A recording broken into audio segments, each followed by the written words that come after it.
ಸಚಿವ ಜಮೀರ್ ಅಹಮದ್ ಖಾನ್ ಒಂದು ಅಚ್ಚರಿಯ ಹೇಳಿಕೆಯನ್ನು ಕೊಟ್ಟಿದ್ದಾರೆ. ರಾಜ್ಯ ಸಚಿವ ಸಂಪುಟದ ವಿಚಾರಕ್ಕೆ ಸಂಬಂಧಿಸಿದಂತೆ ಅವರು ಕೊಟ್ಟಿರುವಂತಹ ಹೇಳಿಕೆ ಅಚ್ಚರಿ ಕಾರಣ ಆಗ್ತಾ ಇದೆ. ರಾಜ್ಯ ಸಂಪುಟದಲ್ಲಿ ಬದಲಾವಣೆಯ ಚರ್ಚೆ ಒಂದು ಕಡೆ ನಡೀತಾ ಇದ್ರೆ ಎಷ್ಟು ದಿನ ನಾನು ಸಚಿವನಾಗಿರ್ತೀನಿ ಗೊತ್ತಿಲ್ಲ ಅಂತ ಜಮೀರ್ ಮಾತನಾಡಿದ್ದಾರೆ. ಜಮೀರ್ ಅಹಮದ್ ಖಾನ್ ಅವರ ಮಾತಿನಿಂದ ಈಗ ಹೊಸ ಚರ್ಚೆ ಶುರುವಾಗುವ ಲಕ್ಷಣ ಕಾಣ್ತಾ ಇದೆ. ಬೆಂಗಳೂರಲ್ಲಿ ನಡೆದಂತಹ ಶೈಕ್ಷಣಿಕ ಕಾರ್ಯಾಗಾರದಲ್ಲಿ ಈ ಮಾತನ್ನ ಆಡಿರೋದು. ದೇವರು ಹಣೆ ಬರಹವನ್ನು ಬರೆದಿರ್ತಾರೆ, ಈಗ ನನ್ನನ್ನು ಅಲ್ಪಸಂಖ್ಯಾತ ಇಲಾಖೆಯ ಸಚಿವರನ್ನಾಗಿ ಮಾಡಿದ್ದಾರೆ. ಮುಂದಿನ 4 ವರ್ಷ ನಮ್ಮ ಸರ್ಕಾರ ಇರುತ್ತೆ, ನಾನು ಜೀವಂತವಾಗಿರ್ತೀನೋ ಇಲ್ವೋ ಗೊತ್ತಿಲ್ಲ ನನಗೆ ಅಂತ ಜಮೀರ್ ಅಹಮದ್ ಖಾನ್ ಮಾತನಾಡಿದ್ದಾರೆ.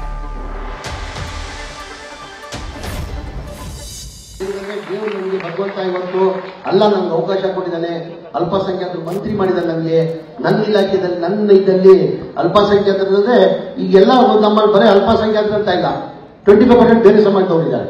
ಬರೀ ಅಲ್ಪಸಂಖ್ಯಾತ ಅಂದ ತಕ್ಷಣ ಈ ಮಾಧ್ಯಮದಲ್ಲೆಲ್ಲ ಸ್ವಲ್ಪ ಬಹಳ ಜನದಲ್ಲಿ ಏನಾಗಿದೆ, ಮೈನಾರಿಟಿ ಸ್ಕೂಲ್ ಅಲ್ಪಸಂಖ್ಯಾತರು ಎಸ್ಗೆ ಮಾತ್ರ. ಅದರಲ್ಲಿ 75% ಅಲ್ಪಸಂಖ್ಯಾತ ಅಂದ್ರೆ ಮೋರ್ ದನ್ 25% ಬೇರೆ ಸಮಾಜದವರು ಇದ್ದಾರೆ. ಎಲ್ಲ ಮಕ್ಕಳು ನನ್ನ ಮಕ್ಕಳು. ಆ ಮಕ್ಕಳನ್ನ 98% ನಾನು ಓದ್ಬೋದು. ನಿಮ್ಗೊಂದು ಒಳ್ಳೆ ಅವಕಾಶ ಇದೆ, ತಿರ್ಗಾ ನಾನು ಮಂತ್ರಿ ಆಗ್ತೀನೋ ಇರ್ತೀನೋ ಬಿಡ್ತೀನೋ, ನಾನು ಜೀವನವಾಗಿ ಇರ್ತೀನೋ ಅನ್ನೋದು ಗೊತ್ತಿಲ್ಲ. ಏನಕ್ಕೆ ದೇವರು ಹಣೆ ಬರೋ ಬರೆಯೋನು. ಇಷ್ಟೇ ದಿನ ಮನುಷ್ಯ ನಾನು ಯಾವತ್ತೂ ನನ್ನ ದೇವ್ರ ಮೇಲೆ ಭಾರ ಆಗಿ ಬದುಕೊಂಡು ನಾನು ಯಾವತ್ತೂ ಅದಕ್ಕೆ ಆಸೆ ಪಡಲ್ಲ. ನಾನು ಎಲ್ಲ ಬಡವ್ರು ಹಂಚಿ ಬಡವ್ರ ಮಧ್ಯದಲ್ಲಿ ಹಂಚ್ಕೊಂಡು ನಾನು ಆರಾಮಾಗಿ ಖುಷಿಯಾಗಿರ್ತೀನಿ. ಏನಕ್ಕಂದ್ರೆ ನಾನು ಒಂದೇ ಮಾತು ಹೇಳೋದು, ನಾವು ಸತ್ತಾದ್ಮೇಲೆ ಏನು ಆಸ್ತಿ ತಗೊಂಡೋಗಲ್ಲ. ನಾವು ಏನಾದ್ರು ತಗೊಂಡೋಗ್ತೀವ, ಏನು ತಗೊಂಡೋಗಲ್ಲ. ಹೋಗುವಾಗ ನನ್ನ ಎಲ್ಲರಿಗೂ ಅಂತ ಹೇಳೋದು, ನಾವು ಸತ್ತಾದ್ಮೇಲೆ ನಾವು ಏನು ತಗೊಂಡೋಗಲ್ಲ.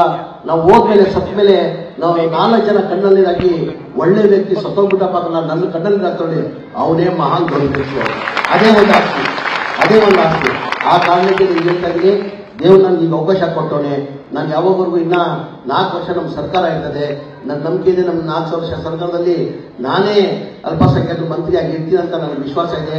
ನನ್ನ ಅವಧಿಯಲ್ಲಿ ಯಾರು 98 ಮಾರ್ಕ್ಸ್ ತಗೊಂತಾರೆ ಅವ್ರಿಗೆ ಅವನು ಏನಾಗಬೇಕು ಆ ಮಗು ನನ್ನ ಮಕ್ಕಳು ಅಂತ ತಿಳ್ಕೊಂಡು ನಾವು ಮಾಡ್ತೀನಿ ಅಂತ ಹೇಳಿ ನಿಮ್ಗೆಲ್ಲ ನೀವು ಮುಂದಿನ ದಿನ ಚೆನ್ನಾಗಿ ಓದ್ಬೇಕು. 98% ಸೆಕೆಂಡ್ ಇಯರ್ PU ಯಾರು ತಗೊಂತಾರೆ ಆ ಮಕ್ಕಳನ್ನ ಜಿಲ್ಲಾನಿ ಎಷ್ಟು ಸಲ ಮಕ್ಕಳಿಗೆ ಅದೇನಾರ ಆಗಲಿ ಸಾಲ ಸೋಲ ಅದು ಮಾಡೋ ನನ್ನ ಸ್ವಂತ ಮಕ್ಕಳು ನಾನು ಮಾಡಲ್ವಾ, ಇವರು ನನ್ನ ಮಕ್ಕಳಿದೆ. ಹಂಗಾದ್ರೆ ನೀವು ಯಾವ ಕಾರಣಕ್ಕೂ ನಾವು ಓದಿ ನಾವು ಡಾಕ್ಟರ್ ಆಗೋಕ್ಕಾಗಲ್ಲ, ಇಂಜಿನಿಯರ್ ಆಗೋಕ್ಕಾಗಲ್ಲ ಅಂತೆಲ್ಲ. ಇವತ್ತಿಂದಲೇ ತಾವೆಲ್ಲ ಚೆನ್ನಾಗಿ ಓದಿ 98% ಯಾರು ಸೆಕೆಂಡ್ ಇಯರ್ PUC ತಗೊಂತಾರೆ ಆ ಮಕ್ಕಳು ಅದ್ರ ಜೊತೆಲಿ ನೀವು ಯಾವ ಕಾಲೇಜಲ್ಲಿ ಹೋಗ್ತೀರಿ ಅದೇ ಕಾಲೇಜಲ್ಲಿ ಹೋಗ್ತೀರಿ. ಸಚಿವ ಜಮೀರ್ ಅಹಮದ್ ಖಾನ್ ಮಾತನಾಡಿದ್ದನ್ನು ಗಮನಿಸಿದ್ರಿ. ಕಾರ್ಯಕ್ರಮವೊಂದರಲ್ಲಿ ಭಾಗಿಯಾಗಿ ಮಾತನಾಡುವ ಸಂದರ್ಭದಲ್ಲಿ ನಾನು ಸಚಿವನಾಗಿ ಇರ್ತೀನೋ ಇಲ್ವೋ ಗೊತ್ತಿಲ್ಲ, ಅದು ಸೆಕೆಂಡರಿ ಅಂತ ಮಾತನಾಡ್ತಾರೆ. ಮತ್ತು ಸಾವು ಮತ್ತು ಹುಟ್ಟು ಮತ್ತು ಸಾವಿನ ವಿಚಾರವನ್ನು ಕೂಡ ಪ್ರಸ್ತಾಪ ಮಾಡ್ತಾರೆ. ವೈರಾಗ್ಯದ ಮಾತುಗಳನ್ನು ಜಮೀರ್ ಅಹಮದ್ ಖಾನ್ ಆಡಿರೋದು ಈಗ ಕುತೂಹಲಕ್ಕೆ ಕಾರಣ ಆಗಿದೆ. ಈ ಕಾರ್ಯಕ್ರಮದಲ್ಲಿ ಯಾಕಾಗಿ ಜಮೀರ್ ಅಹಮದ್ ಖಾನ್ ಈ ರೀತಿ ಮಾತನಾಡಿದ್ರು ಅನ್ನೋದರ ಬಗ್ಗೆ ಈಗ ಕುತೂಹಲ ಸೃಷ್ಟಿಯಾಗ್ತಾ ಇದೆ.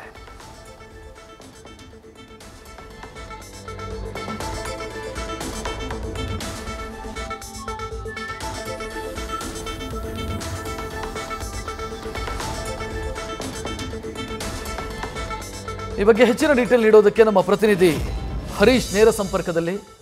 ಹರೀಶ್, ಈಗ ಹುಟ್ಟು ಸಾವಿನ ಬಗ್ಗೆ ಮಾತನಾಡ್ತಾರೆ, ವೈರಾಗ್ಯದ ಮಾತುಗಳನ್ನು ಆಡ್ತಾರೆ, ನಾನು ಎಷ್ಟು ದಿನ ಸಚಿವನಾಗಿರ್ತೀನಿ ಅಂತ ಗೊತ್ತಿಲ್ಲ ಅಂತ ಹೇಳ್ತಾರೆ. ಏನಿದಕ್ಕೆ ಕಾರಣ? ಯಾಕಾಗಿ ಈ ಅಚ್ಚರಿಯ ಹೇಳಿಕೆ?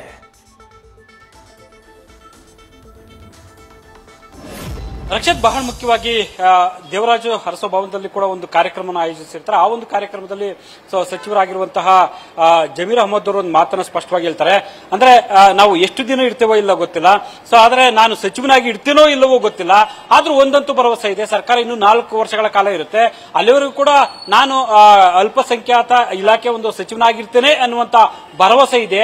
ಆದ್ರೆ ನಾನು ಎಷ್ಟು ದಿವಸ ಸಚಿವನಾಗಿ ಇರ್ತೇನೋ ಇಲ್ಲವೋ ಗೊತ್ತಿಲ್ಲ ಅನ್ನುವಂತ ಮಾತನ್ನ ಪದೇ ಕಾರ್ಯಕ್ರಮದಲ್ಲಿ ಹೇಳಿದಿರುವಂತದ್ದು. ಆದ್ರೆ ಕಾರ್ಯಕ್ರಮ ಮುಗಿದ ನಂತರ ಅವರು ಆ ಒಂದು ಹೇಳಿಕೆಗೆ ಸಂಬಂಧಪಟ್ಟಂಗೆ ಸ್ಪಷ್ಟನೆ ಕೊಡ್ತಕ್ಕಂಥ ಒಂದು ಪ್ರಯತ್ನ ಮಾಡಿದ್ರೆ ಅದನ್ನ ನಾವು ಎಷ್ಟು ದಿನ ಬದುಕಿರ್ತೇವೋ ಇಲ್ಲೋ ಗೊತ್ತಿಲ್ಲ, ದೇವರ ಹಣೆ ಬರಹ ಬರೆದಿರ್ತಾರೆ ಇಷ್ಟು ದಿವಸ ಅನ್ನುವಂಥದ್ದು. ಸೊ ಹಾಗಾಗಿ ನಾವು ಇದ್ದಷ್ಟು ದಿವಸ ಒಳ್ಳೆಯ ಕೆಲಸಗಳನ್ನ ಮಾಡಬೇಕಾಗತ್ತೆ. ಈ ಅರ್ಥದಲ್ಲಿ ನಾನು ಕೂಡ ಈ ಒಂದು ಹೇಳಿಕೆಯನ್ನು ಕೊಟ್ಟಿದ್ದೇನೆ ಅನ್ನುವಂತ ಮಾತನ್ನು ಹೇಳ್ತಾ ಇದ್ದಾರೆ. ಬಹುಶಃ ಅವರು ಒಂದು ಕಾರ್ಯಕ್ರಮದಲ್ಲಿ ಕೊಟ್ಟಿರುವಂತಹ ಹೇಳಿಕೆಗೆ ಸಂಬಂಧಪಟ್ಟಂಗೆ ಸೊ ಮಾಧ್ಯಮಗಳ ಜೊತೆ ಮಾತನಾಡ್ತಕ್ಕಂಥ ಹೊತ್ತಲ್ಲಿ ಕೂಡ ಅವರು ತಮ್ಮ ಹೇಳಿಕೆಯನ್ನು ಬದಲಾಯಿಸಿರುವುದು ಕೂಡ ಸ್ಪಷ್ಟವಾಗಿ ಕಾಣಿಸ್ತಾ ಇದೆ. ಅಂದ್ರೆ ನಾನು ಸಚಿವನಾಗಿ ಇಡ್ತೇನೋ ಇಲ್ಲವೋ ಅನ್ನುವಂತ ಒಂದು ಏನು ಹೇಳಿಕೆಯನ್ನು ಕೊಟ್ಟಿದ್ರು, ಆ ಹೇಳಿಕೆಗೆ ಸಂಬಂಧಪಟ್ಟಂಗೆ ಸಾಕಷ್ಟು ಕೂಡ ಈಗ ರಾಜಕೀಯ ವಲಯದಲ್ಲಿ ಚರ್ಚೆ ಆಗ್ತಿರುವಂತದ್ದು. ಅದರಲ್ಲೂ ಕೂಡ ಕಾಂಗ್ರೆಸ್ನಲ್ಲಿ ಸಂಪುಟ ಪುನಾರಚನೆ ಆಗುತ್ತೆ ಅನ್ನುವಂಥದ್ದು ಒಂದು ಹಂತದಲ್ಲಿ ಕೇಳಿ ಬರ್ತಾ ಇದೆ. ಸಂಪುಟ ಸೊ ಮತ್ತೆ ಒಂದಷ್ಟನ್ನು ಕೈ ಬಿಟ್ಟು ಸೊ ಒಂದಷ್ಟು ಬೇರೆ ಬೇರೆ ರೀತಿಯಲ್ಲಿ ಕೂಡ ಒಂದು ಪುನರ್ರಚನೆ ಆಗುತ್ತೆ ಅನ್ನುವಂಥ ಚರ್ಚೆಗಳು ಆಗ್ತಿದ್ದಾವೆ. ಹಾಗಾಗಿ ಜಮೀರ್ ಅಹಮದ್ ಅವರ ಈ ಒಂದು ಹೇಳಿಕೆ ಕೂಡ ಇದಕ್ಕೆ ಪುಷ್ಟಿ ನೀಡಿದ್ಯಾ ಅನ್ನುವಂಥ ರೀತಿಯಲ್ಲಿ ಕೂಡ ಈಗ ಸಾಕಷ್ಟು ಕುತೂಹಲ ಕೆಡೆ ಮಾಡಿಕೊಟ್ಟಿದೆ. ಆದ್ರೆ ಜಮೀರ್ ಅಹಮದ್ ಅವರು ಸ್ಪಷ್ಟವಾಗಿ ಹೇಳ್ತಾ ಇರುವಂತದ್ದು, ನಾವು ಎಷ್ಟು ದಿನ ಬದುಕಿರ್ತೀವೋ ಇಲ್ಲವೋ ದೇವರ ಹಣೆ ಬರ, ಸೊ ಎಷ್ಟು ದಿವಸ ನಮ್ಮನ್ನು ಇರುತ್ತೋ ಇಲ್ಲವೋ ಅನ್ನೋ ನಿಟ್ಟಿನಲ್ಲಿ ಆ ಒಂದು ಅರ್ಥದಲ್ಲಿ ಅಷ್ಟೇ ನಾನು ಆ ಒಂದು ಸಚಿವ ಸ್ಥಾನದ ವಿಚಾರವಾಗಿ ನಾನು ಹೇಳಿಕೆಯನ್ನು ಕೊಟ್ಟಿದ್ದೀನಿ ಅನ್ನುವಂಥ ಮಾತನ್ನ ಹೇಳಿರುವಂತದ್ದು. ರಕ್ಷತ್, ಥ್ಯಾಂಕ್ ಯು ಹರೀಶ್ ಮಾಹಿತಿಗೆ. ಇನ್ನು ಭಾಷಣದ ಬಗ್ಗೆ, ತಾವು ಮಾಡಿದಂಥ ಭಾಷಣದ ಬಗ್ಗೆ ಆ ನಂತರ ಜಮೀರ್ ಅಹಮದ್ ಖಾನ್ ವೇದಿಕೆ ಇಳಿದ ನಂತರ ಕ್ಲಾರಿಫಿಕೇಶನ್ ಕೊಟ್ಟಿದ್ದಾರೆ, ನೋಡೋಣ. ನಾನು ಎಷ್ಟು ದಿನ ಇರ್ತೀನಿ ಅಂತ, ನಾನು ಎಷ್ಟು ದಿನ ಬದುಕ್ತೀನಿ ಅಂತ ನಾನು ಹೋತು. ಮನುಷ್ಯನಿಗೆ ಗ್ಯಾರಂಟಿನ, ನಿನ್ ಗ್ಯಾರಂಟಿನ ವಿಶ್ವಾಸ ಯಾರು? ನಾನೇನಂದ್ರೆ ನಾನು ಇರೋವರೆಗೂ ಚೆನ್ನಾಗಿ ಓದಿ ಅಂತ ಮನುಷ್ಯನ್ ಗ್ಯಾರಂಟಿ ಇದೆಯಾ? ನಾನು ಇಲ್ಲಿಂದ ಆಚೆ ಹೋಗ್ತೀನಿ ಅಂತಾನೂ ಗೊತ್ತಿಲ್ಲ, ಯಾರು ಎಲ್ಲಿ ಹೋಗ್ತಾರಂತಾನೂ ಗೊತ್ತಿಲ್ಲ. ಈಗ ಏನಾಗಿದೆ, ಮನುಷ್ಯನ್ ಒಂದು ಸಮಯದ್ದು ನಾವು ಹೇಳಕ್ಕಾಗಲ್ಲ, ಇದ್ದಂಗಿಂದ ಹೋಗ್ಬಿಡ್ತಾರೆ. ನಾನು ಇರೋವರೆಗೂ ದೇವ್ರು ನನಗೆ ಅವಕಾಶ ಕೊಟ್ಟಿದ್ದೇನೆ, ನಾನು ಇರೋವರೆಗೂ ಚೆನ್ನಾಗಿ ಓದ್ಬೇಕು. ನಾನು ಇರೋವರೆಗೂ ವೈರಾಗ್ಯದ ಮಾತು ಒಂದ್ಸಲ ಈ ರೀತಿ ಹಿಂಗೆ ಹೇಳುವಂಥದ್ದು ಈ ಒಂದು ಸಭೆಯಲ್ಲಿ ನಾನು ಎಷ್ಟು ದಿವಸ ಇರ್ತೀರೋ ಸಚಿವನಾಗಿರ್ತೀರೋ ಇಲ್ಲ ಅನ್ನೋದು. ಸಚಿವನಾಗಿ ಇಲ್ಲ, ಬದುಕಿರ್ತೀನಿ ಅಂತ ಹೇಳಿದ್ ನಾನು ಎಷ್ಟು ದಿನ ಬದುಕಿರ್ತೀನಿ ಅಂತ. ಮನುಷ್ಯನ್ ನನ್ಗಂದ್ರೆ ನಾನು ದೇವ್ರ ಭಕ್ತ, ನಾನು ದೇವ್ರ ಮೇಲೆ ಭಕ್ತಿ ಇರೋನು, ನನ್ನ ಹಣೆ ಬರ ಮೇಲೆ ನಮ್ಮವನು. ಒಂದ್ ಸೆಕೆಂಡ್ ನನ್ನ ನಂಬಿಕೆ ಇಲ್ಲ. ನನ್ನ ಹಣೆ ಬರ ಎಷ್ಟು ದಿನ ನಾನು ಬದುಕ್ತೀನಿ ಅಂತ ದೇವ್ರು ಬರ್ದಿರೋದು, ನಾವು ನೀವು ಬರೋಕ್ಕಾಗಲ್ಲ. ನಾನು ಒಂದ್ ಸೆಕೆಂಡ್ ನಾನು ಇವತ್ತು ಇಲ್ಲಿಂದ ಆಚೆ ಹೋಗ್ತೀನಿ ಅಂದ್ರೂ ಗೊತ್ತಿಲ್ಲ ನನಗೆ. ನಾನು ಈ ಕಾರ್ಯಕ್ರಮದಲ್ಲಿದ್ದೀನಿ, ನಾನು ಆಚೆ ಇರೋವರೆಗೂ ಒಳ್ಳೆ ಕೆಲಸ ಮಾಡಿಬಿಟ್ಟು ಹೋಗ್ಬೇಕು. ಮನುಷ್ಯನ್ಗೇನು ಹೋಗುವಾಗ ಏನೂ ಹೊತ್ಕೊಂಡು ಹೋಗಲ್ಲ, ನೀವು ಯಾವ ಆಸ್ತಿನೂ ತಗೊಂಡು ಹೋಗಲ್ಲ, ಎಲ್ಲ ಬಿಟ್ಟು ಹೋಗ್ಬೇಕು, ಎಲ್ಲ ಇಲ್ಲೇ ಬಿಟ್ಟು ಹೋಗ್ಬೇಕು. ಹೋಗುವಾಗೇನು ನಾನು ಎಲ್ಲರಿಗೂ ಒಂದೇ ಹೇಳೋ ಸಲಹೆ ಕೊಡೋದು ಏನಂತ, ನಾವು ಸತ್ ಮೇಲೆ 4 ಜನ ಕಣ್ಣಲ್ಲಿರಾಗಬೇಕು. ಇನ್ನು ಮಹಾನ್ ಒಳ್ಳೆ ವ್ಯಕ್ತಿ ಇದ್ದಪ್ಪ, ಇನ್ನು ಸತ್ತೋಗ್ಬಿಟ್ಟ ಇವನು ಅಂತ 4 ಜನ ಕಣ್ಣಲ್ಲಿರೋ, ಅದೇ ದೊಡ್ಡ ಆಸ್ತಿ. ಬೇರೆ ಏನು ಹೊತ್ಕೊಂಡು ಹೋಗಲ್ಲ, ಎಲ್ಲ ಇಲ್ಲೇ ಬಿಟ್ಟು ಹೋಗ್ಬೇಕು. ಅದಕ್ಕಂತ ಹೇಳಿದ್ ನಾನು. ಹೇಳಿದ್ರಿ ಸರ್, ಈಗ ಮುಂದೆ 4 ವರ್ಷ ಸರ್ಕಾರ ನಮ್ದೇ ಇರುತ್ತೆ, ಅಲ್ಪಸಂಖ್ಯಾತ ಸಚಿವನಾಗಿ ನಾನೇ ಇರ್ತೀನಿ ಅನ್ನೋ ವಿಶ್ವಾಸ ಇದೆ ಅಂತ. ಇಲ್ಲ, ನಾನು ಇದೀನಿ, ಆಲ್ರೆಡಿ ಇದೀನಿ, ನಾನು ಇರ್ತೀನಿ ಅಂತ ವಿಶ್ವಾಸ, ಅದು ಹೇಳಿದೆ. ನಾನು ಇರ್ತೀನಿ ಅಂತ. ನಮ್ಮ ಸರ್ಕಾರ ಇನ್ನ 4 ವರ್ಷ ಇದೆ, 1 ವರ್ಷ ಕಂಪ್ಲೀಟ್ ಆಗಿದೆ, ಇನ್ನು 4 ವರ್ಷ ಇರ್ತದೆ. 4 ವರ್ಷ ಇರೋವರೆಗೂ ನಾನೇ ಇರ್ತೀನಿ ಅಂತ ವಿಶ್ವಾಸ ಇದೆ. ನನ್ನ ಓದಿದಲ್ಲಿ ಅವ್ರಿಗೇನೋ ಒಂದು ಘೋಷಣೆ ಮಾಡಿದ್ದೀನಿ ನಾನು ಇರೋ ಓದಿದಲ್ಲಿ ನೀವು ಅದಕ್ಕೆ ಇದು ಮಾಡ್ಕೊಂಡು ಚೆನ್ನಾಗಿ ಓದಿ ನೀವು ಬೆನಿಫಿಟ್ ತಗೊಳ್ಳಿ ಅಂತ ಹೇಳಿದ್ದೀನಿ. ಚಲವಾದಿ ನಾರಾಯಣ ಸ್ವಾಮಿ ಒಂದು ಮಾತು ಹೇಳಿದ್ದಾರೆ ಸರ್, ನಾವು ಪಾದಯಾತ್ರೆ 10ನೇ ತಾರೀಕು ಮುಗಿತೈತೆ, ನಮಗೆ ಎಷ್ಟೊಳಗೆ ಈ ಸರ್ಕಾರ ಇರಲ್ಲ ಅನ್ನೋ ಅಂತ ಮಾತನಾಡಿ. ಯಾವ ಕಾರಣಕ್ಕೆ ಏನಂತೆ ಏನಾಗ್ತದೆ? ಸಿದ್ದರಾಮಯ್ಯ ಸರ್ಕಾರ ಇರಲ್ಲ, ಏನಿಗಿರಲ್ಲ ಸರ್ಕಾರ. ಯಾವ ಹಗರಣ ಸಿಕ್ಕಾಕೊಂಡಿದೆ? ಯಾವ ಹಗರಣ ಇಲ್ಲ. ಬಿಜೆಪಿಯವರಿಗೆ ಯಾವ ಇಶ್ಯೂ ಇಲ್ಲ, ಆ ಇಶ್ಯೂ ಮಾಡೋ ಕೊಟ್ಟವ್ರೆ. ಈಗ ಮೊನ್ನೆ ಮುಖ್ಯಮಂತ್ರಿಗಳು ಪ್ರೆಸ್ ಮೀಟ್ ಮಾಡಿ ಅದಕ್ಕೆ ಕ್ಲಾರಿಫಿಕೇಶನ್ ಮಾಡಿದ್ದಾರೆ. ಸಿಂಪಲ್ ಇದೆ ಇಲ್ರಿ. ಏನ್ರಿ ಮುಖ್ಯಮಂತ್ರಿ ಪಾತ್ರ ಇದೆ ಅದಲ್ಲಿ? ಏನ್ ಮುಖ್ಯಮಂತ್ರಿ ಪಾತ್ರ ಇದೆ? ಯಾವುದೋ ದೇವರಾಜ್ ಅನ್ನೋರು, ದೇವರಾಜ್ ಕಡೆಯಿಂದ ಅವರು ಬಾಂಬೆದಾಗ ಕೊಂಡ್ಕೊಂಡಿದ್ದಾನೆ, ಕೊಂಡ್ಕೊಂಡು ಅವ್ರ ಅಕ್ಕಂಗೆ ಗಿಫ್ಟ್ ಮಾಡಿದ್ದಾನೆ, ಎಲ್ಲ ಡೀಟೇಲ್ ಮಾಹಿತಿ ಕೊಟ್ಟಿದ್ದಾರೆ. ತಪ್ಪೇನಿದೆ? ಅವ್ರ ಸೈಡಲ್ಲೇ ಇದ್ದಿದ್ದು 3 ಎಕರೆ ಚಿಲ್ಲರೆ ಸೈಡಲ್ಲಿ ಲೇಔಟ್ ಮಾಡಿಬಿಟ್ಟಿದ್ದಾರೆ. ಆಲ್ಟರ್ನೇಟ್ ಸೈಡ್ ಸಿದ್ದರಾಮಯ್ಯ ಅವ್ರು ಕೊಟ್ರ? ಸಿದ್ದರಾಮಯ್ಯ ಮುಖ್ಯಮಂತ್ರಿ ಇರುವಾಗ ಕೊಟ್ರ? ಬಿಜೆಪಿ ಸರ್ಕಾರದಲ್ಲಿ ಕೊಟ್ಟಿರೋದು. ಆಲ್ಟರ್ನೇಟ್ ಸೈಟು ಯಾರು ಕೊಟ್ಟಿರೋದು? ಬಿಜೆಪಿ ಸರ್ಕಾರದಲ್ಲಿ ಕೊಟ್ಟಿರೋದು.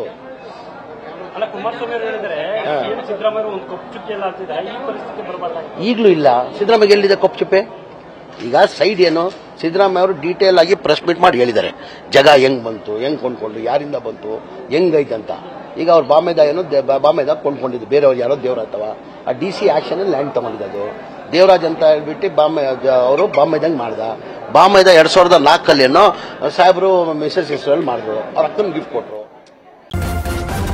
ನ್ಯೂಸ್ ಫಸ್ಟ್ ನಿರ್ಭೀತಿಯಿಂದ ನಿಮ್ಮ ಪರವಾಗಿ.